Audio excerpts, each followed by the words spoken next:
लांथोक्सरी science magazine ngasi thorum da thamjari coronavirus ki booster vaccine Eikhoi mee-oibasi leptana evolution tauribra amadi nga da yaoba masi oiba potchangsing haibasi gi matangda Lilong Haoreibi College ki Department of Zoology da assistant professor oina leiriba Dr. Abdul Hei ga Eikhoi gi mihut Laishram Chingsanglakpa ga unaduna wari saba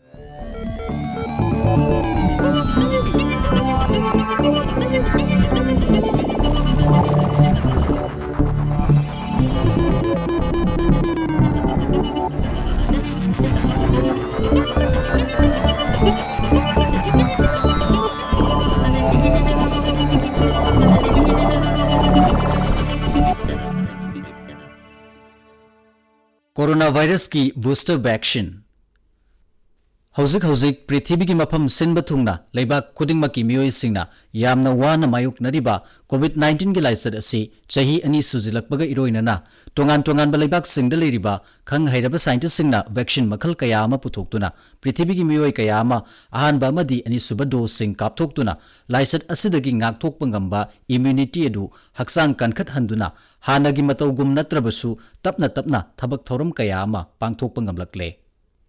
Masina miyoi zatina laina si thuna luisin khiduna hana gumna nungaiba tangdu laitaba prithibida amuk halaklagani haina asa taunari adubu anoba COVID-19 gi makhal kaya ama thoklaktuna amadi prithibi pumbada masina nahanbagi chang hengalakpa amadi masigi mathakta COVID-19 gi vaccine na haksang da sagatpa immunity edu matamgi matung ina sontharakpa yabagi oithokpa leibana Prithibi ki tongan balibak kaya amana COVID-19 ki vaccine dose animak kapthok laba miyoi singda amuk makhatana ahenba dose haibadi booster dose kapthok naba khana badanatana United States, Germany, Russia, China, United Arab Emirates na chingba leibak singdadi booster dose kapa hona kre India da su COVID-19 ki laisar asi khara makai fagalak labasu tapna amuk infection hengalapagi pau kaya ama fangli aduna aikoina booster dose asi aikoi khudingmak amuk hana kaptho kadra natragana kaptho patarabadi aikoi pumnamak amukka hanna kappa darkar leibra natragana karamba miyoi singbu COVID-19 ki vaccine asi ahenba booster dose asi kappa darkar leigadage haibana singbagi wahang kaya ama hangnarakli Maram aduna aikoi khudingmakna COVID-19 ki vaccine ki booster dose ki matangda fazana khangdokpa si yamna darkar oire US ki Food and Drug Administration FDA amadi the Center for Disease Control and Protection CDC haina khangnaba US government ki organization ani sina hanak chahi gi October gi tarik kunmathoi dagi akhanaba miyoi kaya amabu laisat asidagi ngakthoknanaba amadi sibadagi kananaba haksangbu hena mapangal kankhananaba ahanba amadi ani suba dose kapthoklaba miyoi singda booster dose asi kapthoknanaba ayaba pikre Asigumba US government na ahenba dose kapnanabagi ayaba piraba COVID-19 ki vaccine sing adudi US ta yamna paksana kapnariba COVID-19 ki vaccine sing haibadi Pfizer BioNTech Moderna amadi Johnson & Johnson hainariba COVID-19 ki vaccine sing aduni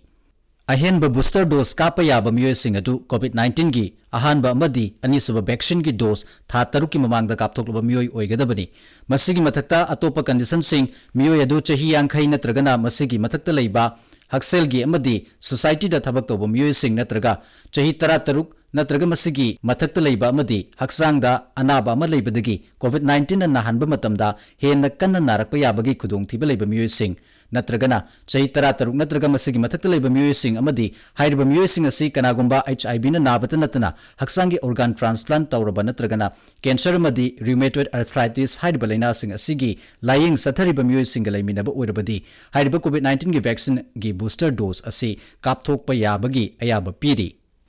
Booster dose haibasi mayamna khangnaba ahum suba dose adudagi khara khenai amadi masi miyoi kharana lana khanabasu yawi booster dose asi maruoina hana chapmanaba hidaki dose sing adu kapthokpadagi hena phaba laina sing adu ngakthokpa ngambagi immunity leiraba miyoi singda matamgi matungina hairiba immunity asi nemtharakpadagi amuk hana kankhalaknanaba hidak kapthokpa aduni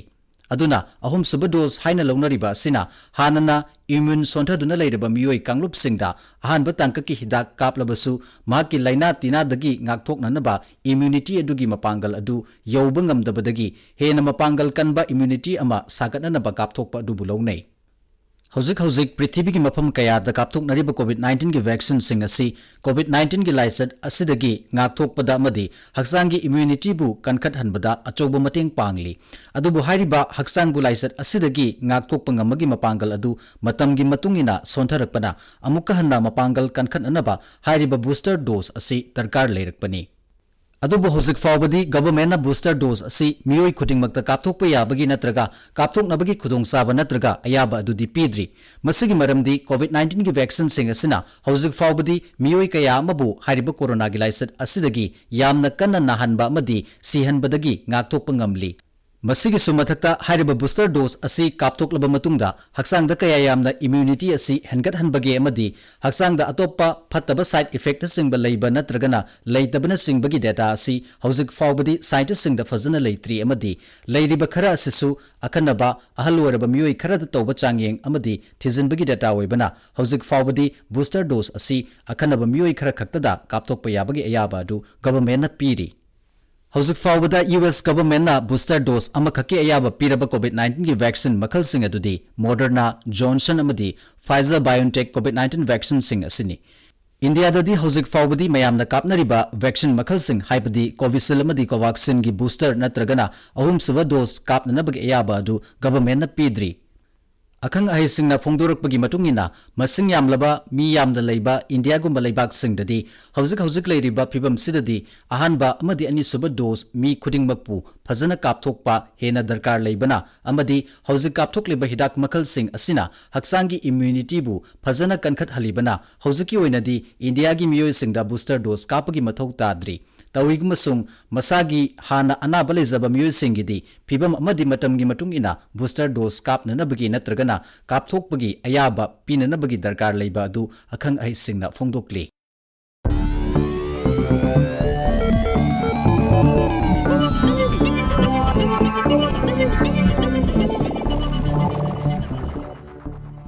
ऐखोई mee-oibasi leptana evolution tauribra ऐखोइना human evolution हाइना खंगनबा तारबदी मतम यामना चंगबा चाही million कया अमरोम चंगदुना ऐखोइना ऐखोइगी इपा इपुनी हाइना खनरिबा Yong मानबा सा अदुदगी ngasi ऐखोइना उरिबा modern man असि ओइरकपा असिनी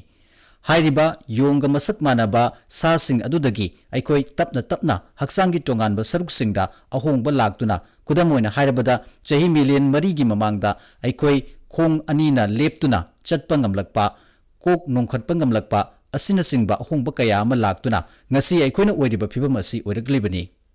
असिगुंबा इवोल्यूशन असिना मरम ओइदुना हौजिकसु साइंटिस्ट सिंगना ऐखोइ मियोइबा असि करमना होंगलकपा याबगे करमबा फिबमदा ओइरकनी ऐखोइगी अवांगबा ब्रेन गी चावबगी सांग ऐखोइगी कुचुदा करी अहोंगबा लाकदगे हाइबना चिंगबगी मतंगदा मखल कया अमगी वाखल पुथोकली अमदी ऐखोइगी हक्सांगदा होंगलकपा मवोंग अमना ऐखोइसि सही खरगी मतुंगदा तोंगानबा सक्तम अमा लौखिबा याबगी थाजबा अदु साइंटिस्ट सिंगना फोंदोकली मसिगा मरी लेनना हंदकता इनौ नौना ऑस्ट्रेलिया के साइंटिस्ट सिंगना यामना तेलबा मतमगी मनुंगदा मियोइबदा हाइबदी मियोइबगी हक्सांगदा अहोंगबा अमा लाकपा थेंगनरे हाइरिबा थिजिन हुमजिनबगी थबगसी डॉक्टर टेकन लुकास कोबा फ्लिंडर्स यूनिवर्सिटी एडलेड ऑस्ट्रेलिया के साइंटिस्ट अमगा प्रोफेसर मेसिस हैनबर्ग अमदी डॉक्टर जेलिया कोबा यूनिवर्सिटी ऑफ एडलेड की साइंटिस्ट असिगा मखोई अहुम पुन्ना थिजिनबदा ऐखोइ मियोइबदा अनौबा मेडियन आर्टरी कोबा सिंगली मखल असि मी अयामबदा यावबा थेंगनरे हाइरी हाइरिबा थिजिन हुमजिनबगी थबक असि साइंटिस्ट सिंग असिना कुनसुबा चहिसा असिदा पोकबा मियोइ सिंगदा डॉक्टर सिंगना सिजनबा मियोइबगी असिबा हक्सांगी सरुक सिंग अमदी मियोइबगी हक्सांग कयात सिंगदा मपुंग ओइना फोंगबा जर्नल सिंगदा थिजिनदुना खंगबा ngamkhibani हाइरिबा थिजिन हुमजिनबगी थबक असि साइंटिस्ट सिंग असिना 19 सुबा चहिसागी मतमदगी हौरक्लबनी अमदी मखोइना अमुक मखा सथबनी हाइरी साइंटिस्ट सिंग असिना फोंदोरपगी मतुंगिना हाइरिबा मियोइबगी खुत्ता फंगलिबा अहेनबा सिंगली मखल असि मी अयामबदा लोइना यावरमबा थेंगनखी अमदी मसिना ताकपदी मियोइबा असि तेलबा मतमगी मनुंगदा यामना थुना होंगले हाइबनी हाइरिबा अहेनबा आर्टरी असि ऐखोइ मियोइबना अंगांग ओइदिंगै अमदी ममागी पुकनुंगदा लैरिंगैदा सेमबनी अदुगा मतमदुदा अंगांगदुगी मखुत्ता ई पीबदा सिजनबा यामना मरु ओइबा singly मखल अमनी Hairiba singli makal asi angang singna poktringaida masa mathanta mangjakhibaga loinana atopa radial amadi ulnar arteries kauba singli makal macha anisina sindoi adubu scientist singna mioi kharadadi hairiba artery makal ahummak loina yauramba thengnakhi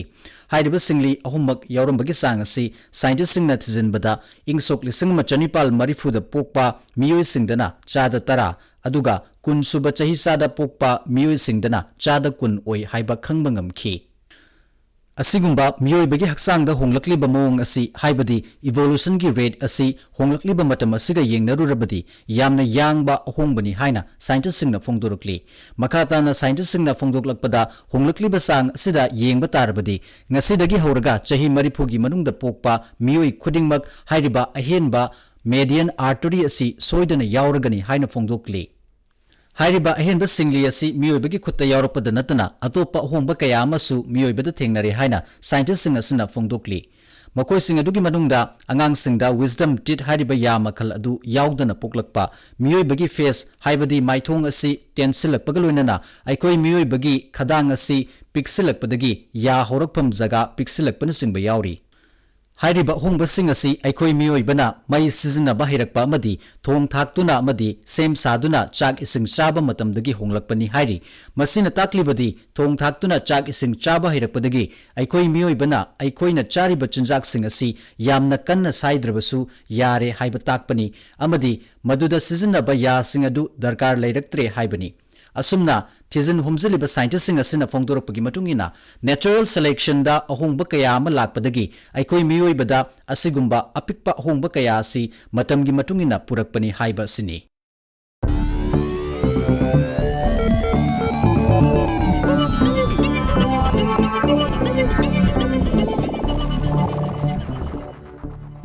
Aroibada thamjari Ngada yaoba machi oiba potchangsing haibasigi matangda Lilong Haoreibi College ki Department of Zoology da Assistant Professor oina leiriba Dr. Abdul Hei ga Eikhoi gi mihut Laishram Chingsanglakpa ga unaduna wari saba Malem gi tongan ma mafam kaya da leiriba miyoi singna ngalingai matamdagi hauna nga amadi nga gi pothoksing asibu yamna haungna chanaba chinjak ama oina lagli nga da kari karamba makhal gi machi oiba potchangsing yawi aduga nga sing asibu functional food oina karamna sijinaba yai haiba hiram sigi matangda khananaba huje khoi gi studio da lengsin duna leiribasi Lilong Haoreibi College ki Department of Zoology da Assistant Professor oina leiriba Dr. Abdul Hei ni ahan mamakta da ojabu taram nokchari nolukchari ojabu oja khoi gi hiram sigi matangda changsandringai gi mangoina na haudok poina oja gi samlappa biodata thamsi Karamba school college ta tamai aduga PhD research na chingbasing asina kadai waida torakpa haibna chingbasing asi thambi ai ki pofamna yerpok tuilhel maya lekai dani aduga igi horakpa school na yerpok tuilhel da leiba LP school amadagi horai aduga yerpok ta leiba Azad high school da matriculation phawa tamlaga matric pass torakhi adugi matungdagi makha PU amadi graduation Imphal College dagi tauraba matungda Aligarh University da post graduate taunabagi damak chale post graduate Aligarh University dagi lorakhi adagi matungda makhata na Lilong Haoreibi College da thabuk tauna maga PhD taw gi apamba lebadagi Manipur University da agi research PhD gi damak hoge adugo ojagi maruoiba ojagi main subject se masi karino adugo ojana research tawreiba area se masina karamba area da no aduga area sida ojana changsin ki baje research taw ki baje masi kari wakhalon dagi kari maram gi taw ki mano haibdo thambi aigi maruoiba subject ai zoology ni ado zoology gi aroiba final year master gi final year da fish da madi fish science da specialized toraba matungda master pass torabki adudagi research se nga chabagi kanaba nga chabadi am phai haiba koi hek poglakpadagi mayam chanai madi pethibi gi mafam chanai da khoina sari banga singchi yam phai habadu kari yaubano karmanto tawbano haibagi biochemical id scientific oiba proof se khoi na chari banga singthadi duk yamna matik chana leitabadu research tawning bagi apam kana phauki hoi adugo ojana research tawki base masida nga da yauriba food value je masi khangdoknaba masi ꯊꯤꯗꯣꯛꯅꯕ ꯑꯣꯖꯥꯅ ꯔꯤꯁꯔꯁ ꯇꯧꯈꯤꯕꯁꯦ ꯃꯁꯤꯗꯤ ꯀꯔꯝꯅ ꯆꯠꯊꯕꯤꯒꯤ ꯑꯗꯨꯒ ꯑꯣꯖꯥꯅ ꯔꯤꯁꯔꯁꯁꯤꯗ ꯁꯤꯖꯤꯟꯅꯈꯤꯕ ꯃꯦꯊꯣꯗꯣꯂꯣꯖꯤꯁꯤꯡꯗꯣ ꯃꯗꯨꯅ ꯀꯔꯤ ꯀꯔꯤꯅꯣ ꯊꯝꯕꯤꯌꯨ ꯑꯩꯈꯣꯏꯒꯤ ꯏꯔꯝꯗꯝ ꯃꯅꯤꯄꯨꯔꯁꯦ ꯑꯩꯈꯣꯏꯅ ꯐꯪꯉꯤꯕ ꯉꯥꯁꯤ ꯐ꯭ꯔꯦꯁ ꯋꯥꯇꯔ ꯉꯥ ꯐꯪꯉꯤ ꯇꯝꯗ ꯂꯩꯕ ꯉꯥꯕꯨ ꯕꯦꯂꯤꯗ ꯂꯩꯕ ꯉꯥ ꯑꯗꯨꯗꯒꯤ ꯆꯤꯡꯒꯤ ꯑꯦꯔꯤꯌꯥꯗ ꯉꯥꯁꯤ ꯆꯤꯡꯉꯥ ꯍꯥꯏ ꯈꯪꯉꯤ ꯑꯩꯅ ꯔꯤꯁꯥꯔꯁ ꯇꯧꯔꯛꯄꯁꯤ ꯍꯤꯜ ꯁ꯭ꯇ꯭ꯔꯤꯝ ꯐꯤꯁ ꯍꯥꯏꯗꯤ ꯆꯤꯡꯒꯤ ꯉꯥꯁꯤꯡꯗ ꯇꯧꯔꯛꯄꯅꯤ ꯑꯗꯨꯒ ꯆꯤꯡꯒꯤ ꯉꯥꯁꯤꯡꯁꯦ ꯌꯥꯝꯅ ꯍꯥꯎꯕ ꯌꯥꯝꯅꯁꯨ ꯇꯥꯡꯕ ꯑꯗꯨꯃꯛ ꯑꯣꯏ ꯑꯗꯣ ꯍꯥꯏꯂꯦꯟꯗꯔ ꯍꯥꯏꯗꯤ ꯆꯤꯡꯗ ꯂꯩꯕ ꯃꯤꯁꯤꯡꯅꯁꯨ ꯌꯥꯝꯅ ꯆꯣꯏꯅ ꯃꯈꯣꯏꯒꯤ ꯂꯥꯏꯐꯀꯤ ꯀꯥꯟꯅꯕ ꯑꯗꯨꯝꯕ ꯐꯨꯗ ꯑꯥꯏꯇꯦꯝ ꯑꯃ ꯑꯣꯏ ꯑꯗꯨꯒ ꯂꯣꯏꯅ ꯆꯤꯡꯒꯤ ꯉꯥꯁꯤꯡꯁꯤ ꯍꯥꯎꯔꯤꯕꯁꯤ ꯊꯥꯎ ꯌꯥꯎꯕꯅ ꯑꯣꯏꯔꯝꯒꯅꯤ ꯍꯥꯏꯕ ꯁꯨꯝ ꯊꯥꯖꯕꯁꯨ ꯂꯩ ꯑꯗꯨꯒ ꯂꯣꯏꯅꯅ ꯔꯤꯁꯥꯔꯁ ꯇꯧꯅꯕꯒꯤꯗꯃꯛꯇ ꯑꯩ ꯁꯤꯖꯟ ꯅꯥꯏꯅ ꯑꯣꯜ ꯗ ꯏꯌꯔ ꯔꯥꯎꯟꯁ ꯉꯥꯁꯤꯡꯁꯤ ꯀꯂꯦꯛ ꯇꯧꯕ ꯆꯪꯉꯤ ꯐꯥꯕ ꯆꯠꯂꯤ ꯑꯗꯨꯒ ꯂꯦꯕꯣꯔꯦꯇꯔꯤꯗ ꯄꯨꯔꯛꯏ ꯃꯅꯤꯄꯨꯔ ꯌꯨꯅꯤꯚꯔꯁꯤꯇꯤꯒꯤ ꯑꯗꯨꯒ ꯑꯩꯈꯣꯏꯒꯤ ꯕꯥꯏꯑꯣꯀꯦꯃꯤꯀꯦꯜ ꯑꯦꯅꯥꯂꯥꯏꯁꯤꯁ ꯇꯧꯕ ꯍꯧꯗꯨꯅ ꯄ꯭ꯔꯣꯛꯁꯤꯃꯦꯠ ꯑꯦꯅꯥꯂꯥꯏꯁꯤꯁ ꯇꯧꯗꯨꯅ ꯉꯥꯁꯤꯡꯁꯤ ꯑꯍꯥꯟꯕ ꯃꯦꯖꯣꯔ ꯀꯝꯄꯣꯅꯦꯟꯁꯤꯡꯁꯤ ꯑꯩꯈꯣꯏꯅ ꯑꯦꯅꯥꯂꯥꯏꯁꯤꯁ ꯇꯧꯔꯒ ꯂꯦꯞꯊꯣꯛꯏ ꯑꯗꯨꯒꯤ ꯃꯈꯥ ꯇꯥꯕꯗ ꯌꯥꯝꯅ ꯍꯥꯏꯂꯤ ꯁꯣꯐꯤꯁꯇꯤꯀꯦꯇꯦꯠ ꯑꯣꯏꯕ ꯈꯨꯠꯂꯥꯏꯁꯤꯡ ꯁꯤꯖꯤꯟꯅꯔꯒ ꯑꯍꯥꯟꯕꯗ ꯄ꯭ꯔꯣꯛꯁꯤꯃꯦꯠꯇ ꯌꯥꯎꯔꯤꯁꯤ ꯄ꯭ꯔꯣꯇꯤꯟꯅꯤ ꯂꯤꯄꯤꯠꯅꯤ ꯑꯗꯨꯗꯒꯤ ꯀꯥꯔꯕꯣꯍꯥꯏꯗ꯭ꯔꯦꯠꯅꯤ ꯑꯗꯨꯗꯒꯤ ꯑꯦꯁꯅꯤ ꯁꯤꯁꯤꯡꯁꯤꯗ ꯃꯔꯨꯑꯣꯏꯅ ꯄ꯭ꯔꯣꯇꯤꯟ ꯍꯥꯏꯕꯁꯤ ꯄ꯭ꯔꯣꯇꯤꯟꯕꯨ ꯁꯥꯒꯠꯂꯤꯁꯤ ꯑꯃꯤꯅꯣ ꯑꯦꯁꯤꯠ ꯀꯌꯥꯅ ꯁꯥꯒꯠꯂꯤ ꯑꯃꯤꯅꯣ ꯑꯦꯁꯤꯠꯁꯤꯡꯁꯤ ꯑꯦꯅꯥꯂꯥꯏꯁꯤꯁ ꯇꯧꯅꯕ ꯈꯨꯠꯂꯥꯏꯁꯤ ꯌꯥꯝꯅ ꯍꯥꯏꯂꯤ ꯁꯣꯐꯤꯁꯇꯤꯀꯦꯠ ꯑꯣꯏꯕ ꯀꯝꯄ꯭ꯌꯨꯇꯔꯥꯏꯁ ꯇꯧꯕ ꯈꯨꯠꯂꯥꯏ ꯉꯥꯛꯇꯅꯤ ꯑꯗꯨꯅ ꯍꯥꯏꯔꯤꯕ ꯑꯥꯏꯁꯄꯦꯜ ꯁꯤꯒꯨꯝꯕ ꯁꯤꯖꯤꯟꯅꯩ ꯑꯥꯏꯁꯄꯦꯜ ꯁꯤꯗ ꯑꯦꯝ ꯑꯦꯁ ꯑꯗꯨꯝꯕꯁꯨ ꯑꯗꯨꯝ ꯂꯩ ꯑꯩꯅ ꯁꯤꯖꯤꯟꯅꯈꯤꯕꯗꯤ ꯑꯥꯏꯁꯄꯦꯜ ꯁꯤ ꯁ꯭ꯄꯦꯁꯦꯂꯥꯏꯖ ꯑꯃꯤꯅꯣ ꯑꯦꯁꯤꯠꯀꯤ ꯈꯨꯠꯂꯥꯏ ꯁꯤꯖꯤꯟꯅꯔꯒ ꯇꯧꯈꯤ ꯑꯗꯨꯒ ꯃꯈꯥ ꯇꯥꯕꯗꯅ ꯁꯦꯀꯦꯟ ꯏꯝꯄꯣꯔꯇꯦꯟ ꯑꯣꯏꯔꯤꯕ ꯂꯤꯄꯤꯠ ꯍꯥꯏꯕꯁꯤꯒꯤ ꯁꯥꯒꯠꯂꯤꯕꯁꯦ ꯐꯦꯇꯤ ꯑꯦꯁꯤꯠꯁꯤꯡꯁꯤꯅꯤ ꯐꯦꯇꯤ ꯑꯦꯁꯤꯠꯁꯤꯡꯁꯤꯒꯤ ꯀꯝꯄꯣꯖꯤꯁꯟ ꯑꯃꯗꯤ ꯃꯥꯒꯤ ꯄ꯭ꯔꯣꯐꯥꯏꯜꯁꯤ ꯅꯩꯅꯕ ꯍꯣꯠꯅꯕꯗ ꯃꯁꯤꯁꯨ ꯖꯤ ꯒ꯭ꯌꯥꯁ ꯀ꯭ꯔꯣꯃꯦꯇꯣꯒ꯭ꯔꯥꯐꯤꯒꯤ ꯈꯨꯠꯂꯥꯏꯁꯤꯡ ꯁꯤꯖꯤꯟꯅꯩ ꯈꯨꯠꯂꯥꯏꯁꯤꯡ ꯑꯁꯤꯗꯁꯨ FID ꯌꯥꯎꯕ ꯗꯤꯇꯦꯛꯇꯔ ꯑꯗꯨ ꯁꯤꯖꯤꯟꯅꯒꯅꯤ ꯅꯠꯇ꯭ꯔꯒ ꯈꯔ ꯍꯦꯟꯅ ꯑꯦꯗꯚꯥꯟꯁ ꯑꯣꯏꯕ ꯑꯇꯣꯞꯄ ꯈꯨꯠꯂꯥꯏꯁꯨ ꯑꯗꯨꯝ ꯂꯩ ꯑꯗꯨꯕꯨ ꯑꯩꯅ ꯁꯤꯖꯤꯟꯅꯈꯤꯕꯗꯤ FID ꯌꯥꯎꯕ ꯈꯨꯠꯂꯥꯏꯗꯨꯒ ꯑꯦꯅꯥꯂꯥꯏꯁꯤꯁ ꯇꯧꯈꯤ ꯑꯗꯨꯒ ꯐꯦꯇꯤ ꯑꯦꯁꯤꯠ ꯄ꯭ꯔꯣꯐꯥꯏꯜꯁꯤꯡꯁꯤ ꯃꯥꯒꯤ omega 3 omega 6 ꯑꯃꯗꯤ ꯑꯇꯣꯞꯄ ꯁꯦꯆꯨꯔꯦꯇꯦꯠ ꯑꯟꯁꯦꯆꯨꯔꯦꯇꯦꯠ ꯄꯣꯂꯤ ꯑꯟꯁꯦꯆꯨꯔꯦꯇꯦꯠ ꯄ꯭ꯔꯣꯐꯥꯏꯜꯁꯤꯡꯁꯦ ꯁ꯭ꯇꯗꯤ ꯇꯧꯔꯒ ꯑꯦꯁꯦꯁ ꯇꯧꯅꯕ ꯍꯣꯠꯅꯈꯤ ꯅꯦꯛꯁꯇꯅ ꯑꯦꯁ ꯍꯥꯏꯕ ꯃꯥꯒꯤ ꯎꯠ ꯑꯣꯏꯕ ꯉꯥꯁꯤ ꯑꯩꯈꯣꯏꯒꯤ ꯕꯔꯟ ꯑꯥꯎꯠ ꯇꯧꯔꯕ ꯃꯇꯨꯡꯗ ꯑꯦꯄ꯭ꯔꯣꯛꯁꯤꯃꯦꯠ ꯑꯦꯅꯥꯂꯥꯏꯁꯤꯁꯇ ꯐꯪꯕ ꯑꯦꯁꯇꯣ ꯃꯔꯤ ꯂꯩꯅꯅ ꯁꯦꯝꯃꯕ ꯑꯩꯈꯣꯏꯒꯤ ꯁꯣꯂꯨꯁꯟ ꯑꯃꯗ ꯗꯤꯖꯣꯜꯕ ꯇꯧꯔꯕ ꯃꯇꯨꯡꯗ ꯑꯩꯈꯣꯏꯒꯤ UV ꯁ꯭ꯄꯦꯛꯇ꯭ꯔꯣꯐꯣꯇꯣꯃꯤꯇꯔ ꯁꯤꯖꯤꯟꯅꯔꯒ ꯑꯦꯅꯥꯂꯥꯏꯁꯤꯁ ꯇꯧꯏ ꯑꯗꯨꯒ ꯃꯤꯅꯔꯦꯜ ꯀ꯭ꯋꯥꯟꯇꯤꯇꯤꯁꯤꯡꯗꯣ ꯂꯦꯞꯊꯣꯛꯏ ꯑꯗꯨꯗ ꯅꯠꯇꯅ ꯃꯔꯨꯑꯣꯏꯅ ꯄ꯭ꯔꯣꯇꯤꯟꯁꯤ ꯔꯦꯠ ꯐꯤꯗꯤꯡ ꯇꯧꯗꯨꯅ ꯃꯥꯒꯤ ꯚꯤꯚꯣ ꯑꯃꯗꯤ ꯕꯤꯇ꯭ꯔꯣꯅꯆꯤꯡꯕꯗ ꯄ꯭ꯔꯣꯇꯤꯟꯒꯤ ꯀ꯭ꯋꯥꯂꯤꯇꯤ ꯂꯦꯞꯅꯕꯁꯨ ꯂꯦꯕꯣꯔꯦꯇꯔꯤꯗ ꯃꯇꯝ ꯀꯨꯏꯅ ꯇꯦꯁ ꯇꯧꯗꯨꯅ ꯆꯠꯊꯩ ꯑꯗꯨꯒ ꯑꯣꯖꯥ ꯑꯩꯈꯣꯏꯅ ꯌꯦꯟ ꯉꯥꯅꯨ ꯑꯃꯗꯤ ꯑꯇꯣꯞꯄ ꯁꯥꯁꯤꯡꯁꯦ ꯁꯤ ꯑꯩꯈꯣꯏꯅ ꯑꯗꯨꯝ ꯇꯣꯏꯅ ꯆꯥꯔꯤꯕꯅꯤ ꯑꯗꯨꯕꯨ ꯉꯥꯁꯤꯡ ꯑꯁꯤ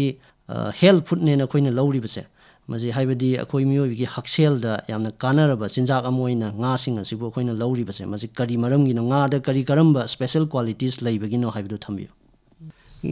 ꯉꯥꯗ ꯌꯥꯎꯔꯤꯕ ꯀꯝꯄꯣꯅꯦꯟꯁꯤꯡ ꯍꯥꯏꯕꯁꯤ ꯑꯩꯈꯣꯏꯒꯤ ꯍꯛꯆꯥꯡꯗ ꯌꯥꯝꯅ ꯀꯥꯟꯅꯕ ꯃꯆꯤ ꯑꯣꯏꯕ ꯃꯈꯜꯁꯤꯡ ꯑꯣꯜꯃꯣꯁ ꯁꯨꯅ ꯌꯥꯎꯕ ꯍꯥꯏꯕ ꯇꯥꯔꯦ ꯑꯗꯨꯅ ꯃꯔꯝ ꯑꯣꯏꯔꯒ ꯑꯩꯈꯣꯏꯒꯤ ꯗꯤꯕꯂꯞꯃꯦꯟꯗ ꯂꯩꯅꯥ ꯀꯌꯥ ꯉꯥꯛꯊꯣꯛꯄꯗ ꯅꯠꯇꯅ ꯕ꯭ꯔꯦꯟ ꯐꯍꯟꯕ ꯑꯃꯗꯤ ꯑꯦꯟꯇꯤ ꯑꯦꯖꯤꯡ ꯄ꯭ꯔꯣꯄꯔꯇꯤꯁꯤꯡ ꯌꯥꯎꯕ ꯑꯦꯟꯇꯤ ꯏꯟꯐ꯭ꯂꯦꯃꯦꯇꯔꯤ ꯄ꯭ꯔꯣꯄꯔꯇꯤꯁꯤꯡ ꯌꯥꯎꯕ ꯀꯝꯄꯣꯅꯦꯟ ꯃꯌꯥꯝ ꯑꯃ ꯌꯥꯎꯕꯅ ꯉꯥꯁꯤ ꯁ꯭ꯄꯦꯁꯤꯌꯦꯜ ꯑꯣꯏ ꯍꯥꯏꯔꯤꯕꯅꯤ ꯂꯤꯔꯒ ꯐꯖꯕ ꯍꯥꯏꯕꯁꯦ ꯉꯥꯅꯤ ꯑꯗꯨ ꯑꯣꯏꯔꯗꯤ ꯉꯥꯁꯤꯗ ꯌꯦꯡꯉꯒ ꯑꯩꯈꯣꯏꯅ ꯍꯛꯆꯥꯡꯗ ꯆꯥꯕꯗ ꯀꯌꯥꯝ ꯀꯥꯟꯅꯔꯝꯒꯗꯤꯁꯨ ꯈꯟꯕ ꯌꯥꯔꯦ ꯈꯨꯗꯝ ꯑꯣꯏꯅ ꯍꯥꯏꯔꯕꯗ ꯍꯛꯆꯥꯡ ꯐꯅꯕꯒꯤꯗꯃꯛ ꯀꯝꯄ꯭ꯂꯤꯠ ꯑꯣꯏꯕ ꯑꯩꯈꯣꯏꯒꯤ ꯇꯦꯕ꯭ꯂꯦꯠ ꯑꯃ ꯄꯤꯜ ꯑꯃ ꯁꯥꯒꯦ ꯍꯥꯏꯔꯗꯤ ꯉꯥꯗꯒꯤ ꯍꯥꯏꯗꯤ ꯉꯥꯒꯤ ꯃꯔꯨꯑꯣꯏꯕ ꯑꯦꯛꯖꯥꯝꯄꯜ ꯑꯣꯏꯔꯤꯕ ꯈ꯭ꯋꯥꯏꯗꯒꯤ ꯐꯖꯕ ꯉꯥ ꯑꯃ ꯑꯣꯏꯔꯤꯕ ꯁꯥꯜꯃꯟꯗꯒꯤ ꯏꯟꯒ꯭ꯔꯤꯗꯤꯌꯦꯟ ꯄꯨꯝꯅꯃꯛꯇꯨ ꯂꯧꯔꯝꯒꯗꯕꯅꯦꯕ ꯀꯝꯄ꯭ꯂꯤꯠ ꯑꯣꯏꯕ ꯇꯦꯕ꯭ꯂꯦꯠ ꯑꯃ ꯒꯨꯂꯤ ꯑꯃ ꯁꯥꯒꯦ ꯍꯥꯏꯔꯒꯗꯤ ꯑꯗꯨꯅ ꯍꯥꯏꯔꯤꯕ ꯁꯦꯟꯇꯦꯟꯁꯁꯤꯅ ꯑꯦꯛꯁꯄ꯭ꯔꯦꯁ ꯇꯧꯔꯦ ꯃꯗꯨꯗꯤ ꯉꯥꯁꯦ ꯑꯗꯨꯛꯀꯤ ꯃꯇꯤꯛ ꯁ꯭ꯄꯦꯁꯤꯌꯦꯜ ꯑꯣꯏ ꯍꯥꯏꯕꯁꯦ ꯑꯣꯜꯃꯣꯁ ꯃꯔꯨꯑꯣꯏꯕ ꯚꯤꯇꯜꯁ ꯏꯟꯒ꯭ꯔꯤꯗꯤꯌꯦꯟꯁꯤꯡꯗꯣ ꯀꯝꯄ꯭ꯂꯤꯠ ꯑꯣꯏꯅ ꯐꯪꯕ ꯍꯥꯏꯇꯥꯔꯦꯅꯦ ꯃꯔꯨꯑꯣꯏꯅ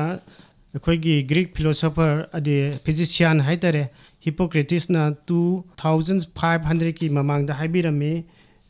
ꯅꯪꯒꯤ ꯆꯤꯟꯖꯥꯛꯅ ꯅꯪꯒꯤ ꯍꯤꯗꯥꯛ ꯑꯣꯏꯍꯟꯕꯤꯌꯨ ꯅꯪꯒꯤ ꯍꯤꯗꯥꯛꯅ ꯅꯪꯒꯤ ꯆꯤꯟꯖꯥꯛ ꯑꯣꯏꯍꯟꯕꯤꯌꯨ ꯃꯁꯤ ꯍꯧꯖꯤꯛ ꯁꯤꯗꯁꯨ ꯆꯥꯎꯈꯠꯂꯛꯄꯒꯤ ꯃꯇꯨꯡꯏꯟꯅ ꯍꯦꯜꯊ ꯀꯟꯁꯤꯌꯁ ꯂꯩꯔꯛꯄꯒꯤ ꯃꯇꯨꯡꯏꯟꯅ ꯍꯥꯏꯔꯤꯕ ꯋꯥꯍꯩꯁꯤꯡꯁꯤ ꯍꯦꯟꯅ ꯁꯤꯖꯤꯟꯅꯔꯛꯄ ꯍꯥꯏꯇꯥꯔꯦ ꯑꯗꯨꯅ ꯉꯥꯗꯗꯤ ꯌꯥꯝꯅ ꯃꯔꯨꯑꯣꯏꯕ ꯉꯁꯥꯏꯒꯤ ꯐꯪꯁꯅꯦꯜ ꯀꯝꯄꯣꯅꯦꯟꯁꯤꯡꯗꯨ ꯃꯌꯥꯝ ꯑꯃ ꯌꯥꯎꯕ ꯃꯔꯝꯅ ꯉꯥꯁꯤ ꯍꯦꯜ ꯐꯨꯗ ꯑꯣꯏꯅ ꯅꯩꯅꯔꯛꯄ ꯑꯃꯗꯤ ꯏꯟꯇꯔꯦꯁ ꯂꯧꯅꯔꯛꯄ ꯂꯣꯏꯅꯅ ꯉꯥꯁꯤ ꯃꯤꯑꯣꯏꯕꯗꯃꯛꯇꯗꯤ ꯁ꯭ꯄꯤꯁꯦꯜ ꯑꯣꯏ ꯍꯥꯏꯗꯤ ꯀꯩꯒꯤꯅꯣ ꯕ꯭ꯔꯦꯟꯒꯤ ꯆꯤꯟꯖꯥꯛꯅꯤ ꯍꯥꯏꯔꯤꯕ DICꯁꯦ ꯌꯥꯝ ꯐꯖꯅ ꯉꯥꯗ ꯌꯥꯎꯈ꯭ꯔꯦ ꯅꯠꯇꯅ ꯉꯥꯒꯤ ꯄ꯭ꯔꯣꯇꯤꯟꯁꯤ ꯍꯥꯏꯂꯤ ꯗꯥꯏꯖꯦꯁꯇꯤꯕꯜ ꯑꯣꯏꯕ ꯍꯥꯏꯗꯤ ꯑꯦꯅꯤꯃꯦꯜ ꯄ꯭ꯔꯣꯇꯤꯟꯗꯒꯤꯗꯤ ꯃꯥꯅ ꯍꯦꯟꯅ ꯗꯥꯏꯖꯦꯁꯇꯤꯕꯜ ꯑꯣꯏ ꯄ꯭ꯂꯥꯟ ꯄ꯭ꯔꯣꯇꯤꯟꯗꯒꯤꯗꯤ ꯍꯦꯟꯅ ꯃꯣꯔ ꯗꯥꯏꯖꯦꯁꯇꯤꯕꯜ ꯑꯣꯏ ꯆꯥꯕꯗ ꯑꯗꯨꯒ ꯑꯣꯖꯥ ꯃꯈꯥ ꯇꯥꯅ ꯈꯪꯖꯅꯤꯡꯉꯤꯁꯦ ꯐꯪꯁꯅꯦꯜ ꯐꯨꯗ ꯍꯥꯏꯕꯁꯦ ꯃꯁꯤ ꯀꯔꯤꯅꯣ ꯊꯝꯕꯤꯌꯨ ꯑꯗꯨꯒ ꯉꯥꯁꯤꯕꯨ ꯐꯪꯁꯅꯦꯜ ꯐꯨꯗ ꯑꯣꯏꯅ ꯑꯩꯈꯣꯏꯅ ꯁꯤꯖꯤꯟꯅꯕ ꯌꯥꯕ꯭ꯔꯥ ꯌꯥꯗꯕ꯭ꯔꯥ ꯃꯁꯤꯁꯨ ꯊꯝꯕꯤꯌꯨ ꯑꯗꯨꯒ ꯉꯥ ꯑꯃꯗꯤ ꯉꯥꯒꯤ ꯄꯣꯠꯊꯣꯛꯁꯤꯡꯁꯦ ꯆꯥꯕꯁꯦ ꯁꯤꯅ ꯑꯩꯈꯣꯏ ꯃꯤꯑꯣꯏꯕꯗ ꯅꯥꯔꯛꯄ ꯌꯥꯕ ꯀꯔꯝꯕ ꯂꯥꯏꯅꯥꯁꯤꯡꯗꯒꯤ ꯉꯥꯛꯊꯣꯛꯄ ꯌꯥꯏ ꯍꯥꯏꯕꯗꯣ ꯊꯝꯕꯤꯌꯨ ꯐꯪꯁꯅꯦꯜ ꯐꯨꯗ ꯍꯥꯏꯕꯁꯤ ꯍꯧꯔꯛꯏꯕ ꯇꯥꯝꯁꯤ 1890sꯗ ꯖꯄꯥꯟꯗꯒꯤ ꯍꯧꯔꯛꯈꯤ ꯐꯨꯗ ꯐꯣꯔ ꯁ꯭ꯄꯦꯁꯤꯐꯤꯛ ꯍꯦꯜ ꯌꯨꯖ ꯍꯥꯏꯕꯅꯤ ꯐꯨꯁꯨ ꯍꯥꯏꯔꯒꯁꯨ ꯈꯪꯅꯩ ꯑꯗꯣ ꯑꯩꯅ ꯁꯝꯅ ꯍꯥꯏꯖꯔꯕꯗ ꯐꯪꯁꯅꯦꯜ ꯐꯨꯗ ꯍꯥꯏꯔꯒꯗꯤ ꯃꯥꯒꯤ ꯕꯦꯁꯤꯛ ꯅ꯭ꯌꯨꯇ꯭ꯔꯤꯁꯟ ꯑꯗꯨ ꯄꯤꯕꯇ ꯅꯠꯇꯅ ꯂꯥꯏꯅꯥ ꯉꯥꯛꯊꯣꯛꯍꯟꯕ ꯉꯝꯕ ꯑꯗꯨꯗꯒꯤ ꯐꯪꯁꯟ ꯏꯟꯍꯦꯟꯁ ꯇꯧꯕ ꯉꯝꯕ ꯑꯗꯨꯝꯕ ꯐꯨꯗꯇꯨꯕꯨ ꯃꯁꯤ ꯐꯪꯁꯅꯦꯜ ꯐꯨꯗ ꯍꯥꯏꯅ ꯈꯪꯅꯩ ꯑꯗꯨ ꯐꯤꯁꯁꯤ ꯅꯦꯆꯔꯦꯜ ꯐꯨꯗ ꯑꯣꯏꯕꯅꯤꯅ ꯐꯤꯁꯁꯨ ꯑꯗꯨꯒꯨꯝꯕ ꯂꯥꯏꯅꯥ ꯉꯥꯛꯊꯣꯛꯍꯟꯕ ꯉꯝꯕ ꯑꯗꯨꯗꯒꯤ ꯃꯥꯒꯤ ꯐꯪꯁꯟ ꯏꯟꯍꯦꯟꯁꯃꯦꯟ ꯇꯧꯕ ꯉꯝꯕ ꯑꯗꯨꯒꯤ ꯒꯨꯟ ꯂꯩꯕꯅꯤꯅ ꯉꯥꯁꯨ ꯅꯦꯆꯔꯦꯜ ꯐꯪꯁꯅꯦꯜ ꯐꯨꯗꯅꯤ ꯍꯥꯏꯅꯤꯡꯉꯤ ꯍꯣꯏ ꯉꯥꯅ ꯉꯥꯛꯊꯣꯛꯄ ꯉꯝꯕ ꯂꯥꯏꯅꯥꯁꯤꯡꯗꯤ ꯌꯥꯝꯈ꯭ꯔꯦ ꯉꯥꯗ ꯌꯥꯎꯔꯤꯕ ꯑꯣꯃꯦꯒꯥ 3ꯗꯒꯤ ꯃꯥꯒꯤ ꯒꯨꯟꯁꯤ ꯑꯦꯟꯇꯤ ꯏꯟꯐ꯭ꯂꯦꯃꯦꯇꯔꯤ ꯄ꯭ꯔꯣꯄꯔꯇꯤ ꯌꯥꯎꯕꯅꯤꯅ ꯑꯣꯇꯣ ꯏꯝꯃ꯭ꯌꯨꯟ ꯗꯤꯖꯤꯖꯁꯤꯡꯗ ꯑꯩꯈꯣꯏꯒꯤ ꯉꯥꯛꯊꯣꯛꯄ ꯉꯝꯃꯤ ꯑꯗꯨꯅ ꯃꯔꯝ ꯑꯣꯏꯔꯒ ꯍꯥꯔꯠ ꯗꯤꯖꯤꯖꯇꯒꯤ ꯍꯧꯔꯒ ꯗꯥꯏꯕꯦꯇꯤꯁ ꯀꯦꯟꯁꯔ ꯀꯤꯗꯅꯤ ꯗꯤꯖꯤꯖ ꯂꯨꯄꯁ ꯑꯗꯨꯗꯒꯤ ꯁꯣꯔꯤꯌꯥꯁꯤꯁ ꯗꯦꯃꯦꯟꯁꯤꯌꯥ ꯑꯜꯖꯩꯃꯔꯁ ꯑꯗꯨꯅ ꯅꯠꯇꯅ ꯉꯥꯁꯦ ꯍꯥꯏ ꯀ꯭ꯋꯥꯂꯤꯇꯤ ꯄ꯭ꯔꯣꯇꯤꯟꯒꯤ ꯁꯁ ꯑꯣꯏꯕꯅꯤꯅ ꯄ꯭ꯔꯣꯇꯤꯟꯒ ꯃꯔꯤ ꯂꯩꯅꯕ ꯀꯥꯟꯅꯕ ꯃꯌꯥꯝ ꯑꯃ ꯐꯪꯈ꯭ꯔꯦ ꯑꯗꯨꯅ ꯃꯔꯝ ꯑꯣꯏꯔꯒ ꯑꯩꯈꯣꯏꯒꯤ ꯄ꯭ꯔꯣꯇꯤꯟꯒꯤ ꯃꯦꯜꯅ꯭ꯌꯨꯇ꯭ꯔꯤꯁꯟꯗꯒꯤ ꯉꯥꯛꯊꯣꯛꯄ ꯉꯝꯃꯤ ꯄ꯭ꯔꯣꯇꯤꯟꯅ ꯑꯋꯥꯠꯄ ꯄꯤꯒꯗꯕ ꯑꯩꯈꯣꯏꯒꯤ ꯕ꯭ꯔꯦꯟꯒꯤ ꯏꯐꯦꯛ ꯑꯗꯨꯗꯒꯤ ꯉꯥꯛꯊꯣꯛꯄ ꯉꯝꯃꯤ ꯑꯗꯨꯒ ꯑꯣꯖꯥ ꯑꯩꯈꯣꯏꯅ ꯄꯤꯛꯂꯤꯉꯩꯗ ꯁꯨꯝ ꯇꯥꯖꯔꯛꯄꯗ ꯑꯍꯜ ꯂꯃꯟꯁꯤꯡꯅ ꯍꯥꯏꯕꯗ ꯕ꯭ꯔꯦꯟ ꯐꯅꯕ ꯉꯥ ꯃꯀꯣꯛ ꯆꯥꯎ ꯍꯥꯏꯕꯁꯦ ꯌꯥꯝ ꯇꯣꯏꯅ ꯇꯥꯖꯔꯛꯏ ꯑꯗꯣ ꯉꯥ ꯑꯃꯗꯤ ꯉꯥꯒꯤ ꯄꯣꯠꯊꯣꯛ ꯆꯥꯕꯁꯦ ꯃꯁꯤꯅ ꯑꯩꯈꯣꯏꯒꯤ ꯃꯦꯟꯇꯦꯜ ꯍꯦꯜꯠꯇ ꯀꯌꯥꯝ ꯀꯥꯟꯅꯕ ꯄꯤ ꯑꯩꯈꯣꯏ ꯄꯨꯛꯅꯤꯡ ꯋꯥꯈꯜꯁꯦ ꯂꯩꯇꯥꯅ ꯐꯅ ꯊꯝꯅꯕ ꯃꯁꯤꯅ ꯀꯌꯥꯝ ꯀꯥꯟꯅꯕ ꯄꯤ ꯑꯗꯨꯒ ꯉꯥ ꯆꯥꯕꯁꯤꯅ ꯉꯜꯂꯤꯉꯩ ꯃꯇꯝꯗ ꯃꯔꯨꯑꯣꯏꯅ ꯉꯥ ꯆꯥꯅꯔꯝꯃꯤꯁꯦ ꯍꯥꯔꯠ ꯐꯩ ꯍꯥꯏꯗꯅ ꯃꯁꯤ ꯆꯥꯅꯔꯝꯃꯤꯅꯦꯅ ꯈꯟꯖꯩ ꯑꯗꯣ ꯉꯥ ꯑꯃꯗꯤ ꯉꯥꯒꯤ ꯄꯣꯠꯊꯣꯛꯁꯤꯡ ꯑꯁꯤꯅ ꯑꯩꯈꯣꯏꯒꯤ ꯕ꯭ꯔꯦꯟ ꯑꯃꯗꯤ ꯍꯥꯔꯠꯀꯤ ꯌꯥꯝꯅ ꯐꯔꯕ ꯃꯔꯨꯞ ꯑꯃꯅꯦꯅ ꯍꯥꯏꯅꯔꯤꯕꯁꯦ ꯃꯁꯤ ꯀꯔꯝꯅꯅꯣ ꯊꯝꯕꯤꯌꯨ ꯃꯇꯥꯡꯁꯤꯗ ꯁꯤ ꯐꯨꯗꯁꯤꯡꯁꯤ ꯃꯔꯨꯑꯣꯏꯅ ꯃꯥꯒꯤ ꯑꯣꯃꯦꯒꯥ 3 ꯐꯦꯇꯤ ꯑꯦꯁꯤꯗ ꯁꯤꯒꯤ ꯂꯦꯚꯦꯜ ꯌꯥꯝꯅ ꯐꯖꯅ ꯋꯥꯡꯅ ꯌꯥꯎꯕ ꯃꯔꯝꯅ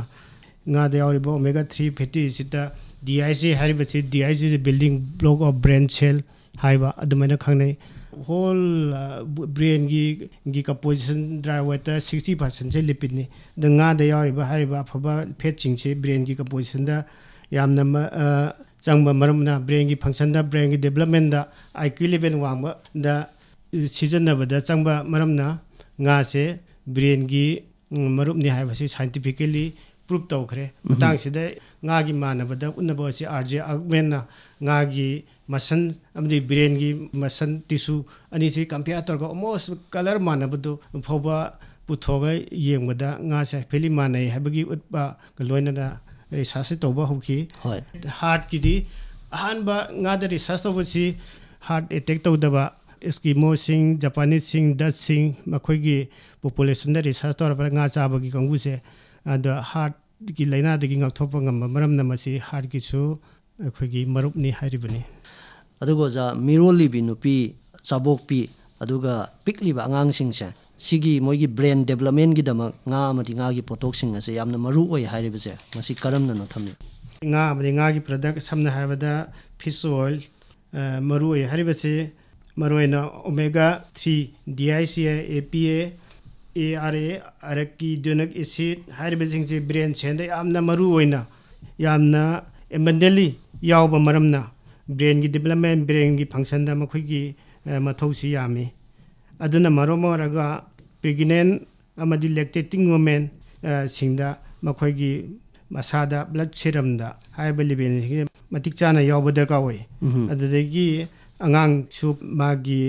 ꯕ꯭ꯔꯦꯟꯒꯤ ꯗꯦꯕꯂꯞꯃꯦꯟ ꯌꯥꯡꯁꯟꯕ ꯍꯦꯜꯂꯤ ꯑꯗꯨꯅ ꯃꯔꯝ ꯑꯣꯏꯔꯒ ꯑꯉꯥꯡꯁꯨ ꯃꯃꯥꯗꯒꯤ ꯑꯣꯃꯦꯒꯥ 3 ꯐꯦꯇꯤ ꯁꯤꯠꯁꯤꯡꯁꯤ ꯐꯖꯅ ꯐꯪꯕ ꯗꯔꯀꯥꯔ ꯑꯣꯏ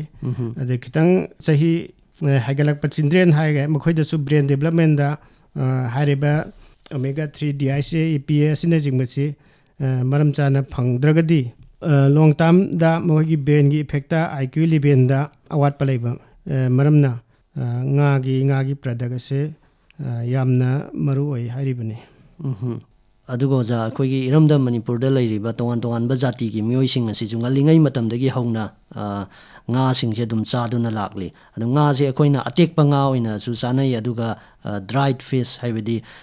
ꯉꯥ ꯑꯌꯥꯏꯕ ꯑꯣꯏꯅꯁꯨ ꯆꯥꯅꯩ ꯑꯗꯨ ꯉꯥ ꯑꯇꯦꯛꯄꯒ ꯉꯥ ꯑꯌꯥꯏꯕꯒ ꯃꯁꯤꯗ ꯌꯥꯎꯔꯤꯕ ꯅ꯭ꯌꯨꯇ꯭ꯔꯤꯟꯒꯤ ꯀ꯭ꯋꯥꯂꯤꯇꯤꯁꯦ ꯃꯁꯤꯗ ꯈꯦꯠꯅꯕ ꯂꯩꯕ꯭ꯔꯥ ꯉꯥ ꯆꯥꯔꯤꯕꯁꯤꯗ ꯑꯩꯈꯣꯏꯒꯤ ꯐ꯭ꯔꯦꯁꯀ ꯑꯃꯗꯤ ꯄ꯭ꯔꯣꯁꯦꯁ ꯑꯃꯗꯤ ꯗ꯭ꯔꯥꯏ ꯐꯤꯁꯀ ꯑꯁꯤꯗ ꯃꯥꯒꯤ ꯅ꯭ꯌꯨꯇ꯭ꯔꯤꯟ ꯀ꯭ꯋꯥꯂꯤꯇꯤꯗ ꯑꯃꯗꯤ ꯄ꯭ꯔꯣꯇꯤꯟ ꯀꯝꯄꯣꯖꯤꯁꯟꯗ ꯑꯃꯗꯤ ꯂꯤꯄꯤꯠ ꯀꯝꯄꯣꯖꯤꯁꯟꯗ ꯑꯍꯣꯡꯕ ꯈꯔ ꯑꯗꯨꯝ ꯈꯦꯠꯅꯕ ꯂꯩ ꯑꯗꯨ ꯃꯔꯨꯑꯣꯏꯅ ꯐ꯭ꯔꯦꯁ ꯆꯥꯕꯅꯗꯤ ꯈ꯭ꯋꯥꯏꯗꯒꯤ ꯐꯩ ꯑꯗꯨꯒ method of cooking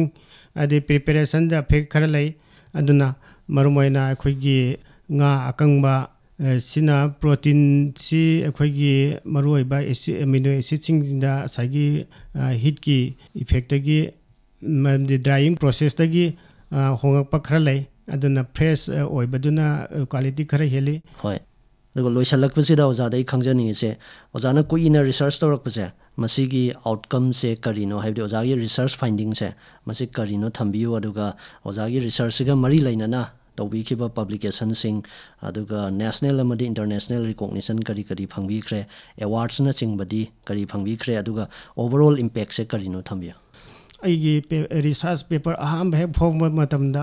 new ꯌꯣꯔꯛꯇ ꯐꯣꯡꯉꯤ new ꯌꯣꯔꯛꯇ ꯍꯦꯛ ꯐꯣꯡꯕꯒ ꯄꯦꯄꯔꯁꯤ ꯑꯩꯈꯣꯏꯒꯤ ꯊꯦꯁꯤꯁ ꯐꯣꯡꯖꯒꯦ ꯍꯥꯏꯔꯦ ꯑꯗꯨꯅ ꯉꯁꯥꯏꯒꯤ ꯑꯩꯉꯣꯟꯗ ꯚꯦꯂꯨ ꯂꯩꯕ꯭ꯔꯥ ꯍꯥꯏꯅ ꯈꯟꯖꯕ ꯍꯥꯏꯇꯥꯔꯦꯅꯦ ꯑꯗꯨꯗꯒꯤ ꯑꯃꯨꯛ USAꯒꯤ ꯐꯤꯂꯥꯗꯦꯜꯐꯤꯌꯥꯗ ꯐꯣꯡꯉꯤ ꯑꯗꯨꯗꯒꯤ ꯋꯥꯔꯜ ꯀꯪꯒ꯭ꯔꯦꯁ ꯃꯦꯟꯇꯦꯜ ꯍꯦꯜ ꯍꯥꯏꯕꯁꯤꯗ ꯂꯟꯗꯟꯗꯒꯤ ꯄꯦꯄꯔ ꯄ꯭ꯔꯖꯦꯟ ꯇꯧꯔꯒ ꯄꯥꯊꯣꯛꯆꯈꯤ ꯅꯦꯛꯁꯇ ꯏꯀꯨꯏ ꯀꯨꯏꯗꯅ 2020ꯒꯤ ꯐꯦꯕ꯭ꯔꯨꯋꯥꯔꯤꯗꯁꯨ ꯄꯦꯔꯤꯁꯇ 4th International Conference on Chronic Disease ꯍꯥꯏꯕꯁꯤꯗ ꯉꯥꯒ ꯃꯔꯤ ꯂꯩꯅꯕ ꯇꯣꯉꯥꯟ ꯇꯣꯉꯥꯟꯕ ꯂꯩꯅꯥꯁꯤꯡ ꯀ꯭ꯔꯣꯅꯤꯛ ꯗꯤꯖꯤꯁ ꯉꯥꯛꯊꯣꯛꯄꯒꯤ ꯃꯇꯥꯡꯗꯁꯨ ꯋꯥ ꯉꯥꯡꯖꯈꯤ ꯑꯗꯨꯒꯤ ꯃꯇꯨꯡꯗ ꯏꯀꯨꯏ ꯀꯨꯏꯗꯅ ꯑꯃꯨꯛꯀꯁꯨ UKꯗ ꯕꯦꯁ ꯇꯧꯕ pharmaceutical group amana so nutraceutical and pharmaceutical value of important ingredient from fish haibasida second international conference on pharmacology and pharmaceutical research sida agi research paper amasu Europe ta pathoki aduga lainana recognition oina akogi award kumba khara sudum national level na khara adum phangi